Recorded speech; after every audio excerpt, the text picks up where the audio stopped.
আসসালামু আলাইকুম। প্রিয় দর্শক, অন্য মঞ্চের আলাপচারিতায় আপনাদের সকলকে আমন্ত্রণ জানাচ্ছি। 2024 সালের জুলাই এবং অগস্টে ঘটে যাওয়া ঘটনাকে 2025 সালে এসে জুলাই ঘোষণা হিসেবে উল্লেখ করে সংবিধানে অন্তর্ভুক্ত করার জন্য যে প্রস্তাব করা হয়েছে তা কি আদৌ সম্ভব? সংবিধান কি বলে? এ কারণে এই বিষয়টি নিয়ে আমার আজকের আলোচনা। বাংলাদেশের সংবিধান দেশের সুপ্রিম ল, অর্থাৎ সর্বোচ্চ আইন। এই আইনের চেয়ে বড় কোনো আইন নেই। এবং এই আইনের অনুচ্ছেদ 7-2 বলা হয়েছে যে এই আইনের যে মূল স্ট্রাকচার, এর বাইরে গিয়ে কোনো আইন করা যাবে না, কোনো কিছু করা যাবে না।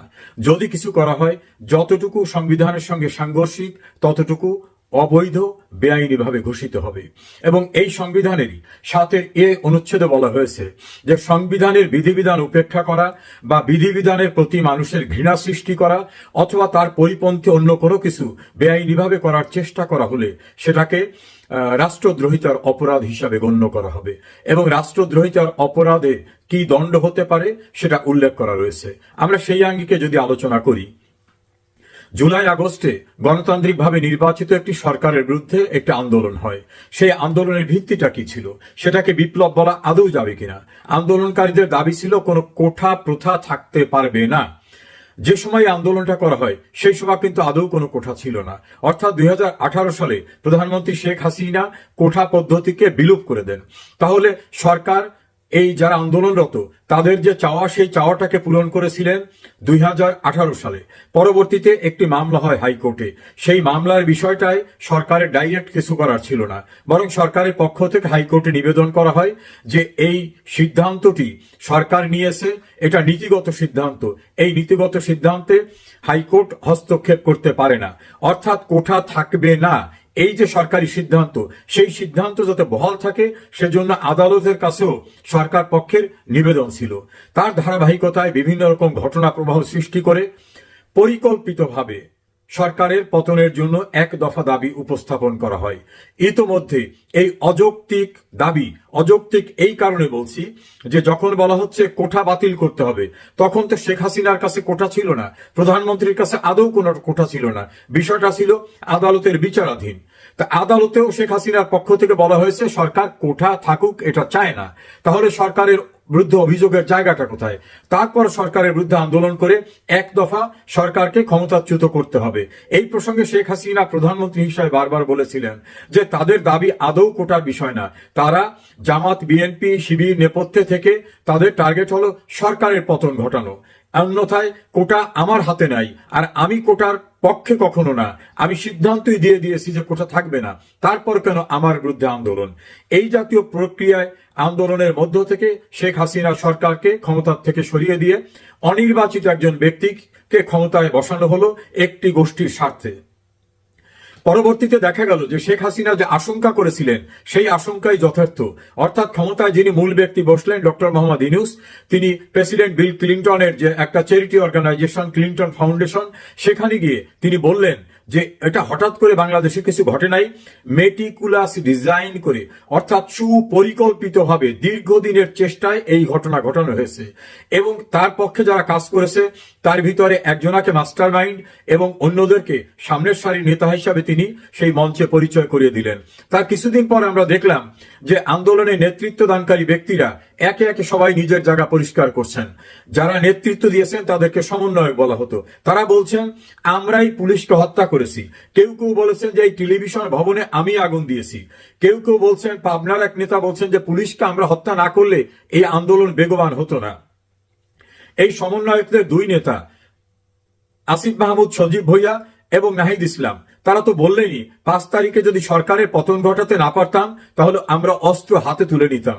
এবং তাদেরই আর এক নেতা মাসুদ এবং আরো কয়েকজনে টেলিভিশনে বিভিন্ন সাক্ষাৎকারে বললেন যে আমরা যদি নিয়ম মানতাম তাহলে পুলিশকে মারতে পারতাম না, পদ্মা সেতু, মেট্রো রেল, টেলিভিশনে আগুন দিতে পারতাম না, তাহলে আন্দোলন এত বেগবান হতো না। সেই জন্য আমরা পুলিশকে হত্যা করা সহ অন্যান্য কর্মকাণ্ড করেছি। তাদের ভিতর কেউ কেউ তো বললেন যে এটা হঠাৎ করে কোনো কিছু না, আমরা একটা মেসে থাকতাম, সেখানে আমাদের দীর্ঘ 15 16 বছরের পরিকল্পনা ছিল এই সরকারকে কিভাবে উচ্ছেদ করা যাবে। শেখ হাসিনার যে আশঙ্কাটা ছিল, যেটা জামাত শিবির করছে, তারা সুপরিকল্পিত ভাবে অনেকেই কিন্তু ডাকসুর সাবেক ভিপি নূরের দলের ভিতরে আশ্রয় নিয়েছিল। কেউ কেউ আশ্রয় নিয়েছিল আওয়ামী লীগের ছাত্র সংগঠন ছাত্রলীগের ভিতরে। তারা মাথায় হেলমেট পরে বিভিন্ন জায়গায় গিয়ে অত্যাচার করত, মারধর করত, এবং বদনামটা ছাত্রলীগের উপর আসলো যে ছাত্রলীগের হেলমেট বাহিনী এভাবে নির্যাতন চালাচ্ছে। পরবর্তীতে তারা আলাদাভাবে নিজেদের স্বরূপ উন্মোচন করে বললেন যে আমরা ছাত্র শিবির, আমরা কৌশলের কারণে ছাত্রলীগের ভিতর ছিলাম এবং আমরাই বিভিন্ন জায়গায় টর্চার করতাম, আমরাই হেলমেট পরে চলতাম, না হলে আমাদের অনেকে চিনে ফেলবে। তাহলে সামগ্রিক বিষয়টাকে যদি আমরা পর্যালোচনা করি, তাহলে দেখা যাবে যে এটা কোনো আন্দোলন ছিল না ন্যায়সঙ্গত কারণের, এটা ছিল ডিসগাইজে সরকার পতনের আন্দোলন। জামাত ইসলামের নায়েবে আমির ডক্টর আব্দুল্লাহ মোহাম্মদ তাহের, তিনি একজন বিএনপি নেতার কাছে ইন্টারভিউ দিয়ে বলেছেন কারাগারে থাকা অবস্থায় যে এনসিপির প্রধান যে নাহিদ ইসলাম, সে তাদেরই ছিলে, তারাই তাকে গ্রহণ আপ করছে। একইভাবে এনসিপির অনেক নেতারা বের হয়ে গিয়ে তারা বললেন যে না, আমরা মূলত ছাত্রলীগ করি। একইভাবে ভিপি নূরের দলের ভিতর থাকা ব্যক্তিরাও বেরিয়ে গিয়ে বললেন যে আমরা নূরের দলের সঙ্গে নাই। ছাত্রলীগের ভিতর থাকা হেলমেট বাহিনী বের হয়ে গিয়ে বললেন আমরা আসলে ছাত্র শিবির ছিলাম। একদিকে তাদের স্বীকারোক্তি বিভিন্ন টেলিভিশন এবং গণমাধ্যমে, অন্যদিকে জামাতের নায়েবে আমির আব্দুল্লাহ তাহেরের বক্তব্য। এর পাশাপাশি এই সুবিধাভোগীদের প্রধান ব্যক্তি ডক্টর মোহাম্মদ ইউনূস, তিনি যখন ক্লিন্টন ফাউন্ডেশনে গিয়ে পরিষ্কারভাবে বললেন হঠাৎ করে কিছু ঘটেনি, মেটিকুলাস ডিজাইন করে এগুলো ঘটানো হচ্ছে, যেটা শেখ হাসিনা বলতেন যে ডক্টর ইউনূস ক্ষমতায় আসার জন্য এগুলো ঘটিয়েছে এবং ঘটাচ্ছে। তখন অনেকে বিশ্বাস না করলেও বাস্তবতা পরবর্তীতে প্রমাণিত হয়। এখন আসি সাংবিধানিক জায়গায়। আমাদের সংবিধানের 7-2 অনুচ্ছেদে বলা হয়েছে সংবিধানের পরিপন্থী কোনো কিছুকে আইনে পরিণত করা যাবে না। তাহলে এই যে জুলাই ঘোষণা যে করলেন যে সংবিধানের তফসিলে অন্তর্ভুক্ত করবেন, আদৌ চতুর্থ তফসিলে এটা অন্তর্ভুক্ত করার সুযোগ আছে কিনা? না, এটা নেই। সংবিধানের 150 অনুচ্ছেদে পরিষ্কারভাবে বলা হয়েছে অন্তর্বর্তীকালীন, ক্রান্তিকালীন এবং অস্থায়ী বিধানাবলী হিসাবে গণ্য করা হয়েছে ততটুকুকে আমাদের মহান মুক্তিযুদ্ধের সময় সংগঠিত যে বিষয়গুলিকে, সেগুলোকে তফসিলে অন্তর্ভুক্ত করে সংবিধানে সেগুলোকে মর্যাদা দেওয়া হয়েছে। এটা ফান্ডামেন্টাল স্ট্রাকচার কনস্টিটিউশনের। তো এই ফান্ডামেন্টাল স্ট্রাকচার যেখানে আছে only for the period of liberation war, মহান মুক্তিযুদ্ধের সময় ঘটিয়ে যাওয়া ঘটনাগুলোকে প্রোটেকশন দেওয়া হয়েছে। সেই নিরাপত্তা যে ঘটনাকে দেওয়া হয়েছে তার সঙ্গে তুলনা করে জুলাইয়ের ঘটনাকে সম্পৃক্ত করে এখানে দেওয়ার কোনো সুযোগ নাই। যদি দেওয়া হয় সেটা সম্পূর্ণরূপে অবৈধ হবে, সংবিধানের অংশে পরিণত হবে না। যেমন ভাবে 1979 সালের 9 এপ্রিল জাতীয় সংসদে ইন্ডেমনিটি অর্ডিন্যান্সকে আইনে পরিণত করে সামরিক শাসক জিয়াউর রহমানের কৃতকর্ম, অর্থাৎ 1975 সালের 16 আগস্ট থেকে শুরু করে 1989 সালের 6 এপ্রিল পর্যন্ত অবৈধ ক্ষমতা দখলকারী জেনারেল জিয়াউর রহমানের কৃত সকল কর্ম এবং ওই কর্মের সঙ্গে যারা জড়িত ছিলেন তাদের সকলকে দায়মুক্তি দিয়ে যে আইন করা হয়েছিল সেটা পরিচিত সংবিধানের 5ম সংশোধনী নামে। একইভাবে জেনারেল এরশাদ ক্ষমতা দখল করার পরে তিনি তার কৃতকর্মকে বৈধতা দেবার জন্য যে সংসদে একটা আইন পাশ করেন, যেটা পরিচিত ছিল সংবিধানের 7ম সংশোধনী হিসাবে। এই দুইটাই সর্বোচ্চ আদালতে যখন আইনি লড়াইয়ের মুখোমুখি হয়, তখন আমাদের সর্বোচ্চ আদালত বলছে এটা কোনোভাবেই বৈধ না। যিনি ইউজার বা যার এই ক্ষমতা দখল করার, গ্রহণ করার এখতিয়ার ছিল আইনসঙ্গতভাবে, তিনি গ্রহণ করে দীর্ঘদিন পরিচালনা করার পরে সেটাকে বৈধতা দেবার চেষ্টা যদি করেন, কোনোভাবে এটা বৈধতা না, বরং তাদের কৃতকর্ম উচ্চতর রাষ্ট্রদ্রোহিতার অপরাধ, চর দখল, আইন ভঙ্গ করা এবং ফৌজদারি অপরাধ।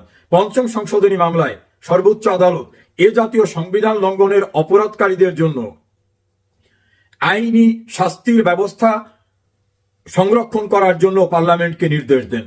তার আলোকেই কিন্তু সংবিধানের 7 অনুচ্ছেদ সংযুক্ত হয়। অর্থাৎ সাংবিধানিক বিধিবিধানকে বেআইনিভাবে লঙ্ঘন করা, মানুষের প্রতি অনাস্থা সৃষ্টি করা, কোনোভাবে ষড়যন্ত্র করা, অনুসমর্থন করা, সমর্থন করা, এ জাতীয় কিছু ঘটানো হলে সেটা রাষ্ট্রদ্রোহিত হবে। এই 7 অনুচ্ছেদটিও কিন্তু সর্বোচ্চ আদালতের রায়ের আলোকেই পার্লামেন্ট পাশ করেছে। একইভাবে প্রিভি কাউন্সিলের জাজমেন্ট রয়েছে, আসমা জিলানির মামলায় জাজমেন্ট রয়েছে। 5ম সংশোধনী, 7ম সংশোধনীতে পরিষ্কারভাবে বলা হয়েছে যিনি আইনগতভাবে কোনো ক্ষমতায় বসার এখতিয়ার সম্পন্ন না। তিনি বসার পরে তার কৃতকর্মকে বৈধতা দেওয়ার কোনো সুযোগ সংবিধানে নাই। জেনারেল জিয়াউর রহমান যখন ক্ষমতা দখল করেছিলেন তখন তিনি লিগ্যালি ওই আসনে বসতে পারেন না। জেনারেল এরশাদ যখন ক্ষমতা দখল করেছিলেন তিনিও তখন ওই আসনে অর্থাৎ রাষ্ট্রপতির আসনে বসতে পারেন না। তাছাড়া প্রধান সামরিক আইন প্রশাসক নামক কোনো শব্দ আমাদের সংবিধানে বা কোনো আইনে নাই, এবং সামরিক আইন জারি করার যে শব্দটা সেটাও কোনো আইনে নাই। এটা তাদের মতো করে একটা ব্যবস্থা অন্তর্বর্তীকালীন সময়ে মানুষকে চাপিয়ে রাখার জন্য করেছিলেন।